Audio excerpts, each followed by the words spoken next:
ഇന്ന് രാജ്യം 75ാം റിപ്പബ്ലിക് ദിനം ആഘോഷിക്കുമ്പോൾ കേരളത്തിൽ ഗവർണർ ആരിഫ് മുഹമ്മദ് ഖാൻ പ്രധാനമന്ത്രി നരേന്ദ്രമോദിയെ ഉപമിച്ചത് ജി ശങ്കരക്കുറുപ്പിന്റെ കവിതയ്ക്കൊപ്പമാണ്. മുഖ്യമന്ത്രിയെ ഒപ്പമിരുത്തി മോദി സർക്കാരിന്റെ വികസന നേട്ടങ്ങൾ എടുത്തു പറഞ്ഞായിരുന്നു ഗവർണറുടെ പ്രസംഗം. റെയിൽ റോഡ് വികസനത്തിലൂടെയും വന്ദേ ഭാരത് ട്രെയിനിലൂടെയും സംസ്ഥാനം കൂടുതൽ നേട്ടങ്ങൾ കൈവരിച്ചു. എല്ലാവർക്കും പാർപ്പിടമെന്ന രാജ്യത്തിന്റെ സ്വപ്നത്തിന് സർക്കാരിന്റെ പദ്ധതിയായ ലൈഫ് മിഷൻ കരുത്തു പകർന്നുവെന്നും ഗവർണർ റിപ്പബ്ലിക് ദിന സന്ദേശത്തിൽ പറഞ്ഞു. 2047ഓടെ ഇന്ത്യ വികസിത രാജ്യമായി മാറും. നമ്മുടെ രാജ്യത്തിന് സ്വാതന്ത്ര്യം നേടിത്തന്ന മഹാത്മാക്കൾക്കായി നമ്മുടെ രാജ്യത്തെ ഉന്നതിയിലേക്ക് എത്തിക്കാൻ നമുക്ക് സാധിക്കട്ടെ.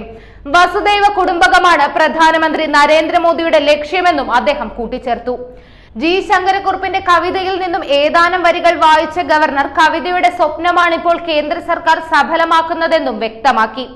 ഉന്നത വിദ്യാഭ്യാസ രംഗത്തെ ബാഹ്യ ഇടപെടലുകൾ അക്കാദമിക മേഖലയെ മാലിന്യമാക്കുന്നു.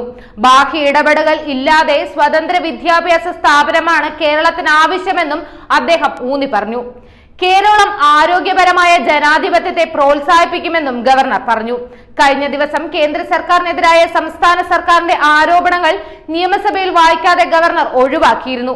പതിവ് പോലെ സർക്കാരിന്റെ നയപ്രഖ്യാപനത്തിൽ എന്റെ സർക്കാർ എന്ന അഭിസംബോധനയും ഗവർണർ ഒഴിവാക്കിയിരുന്നു.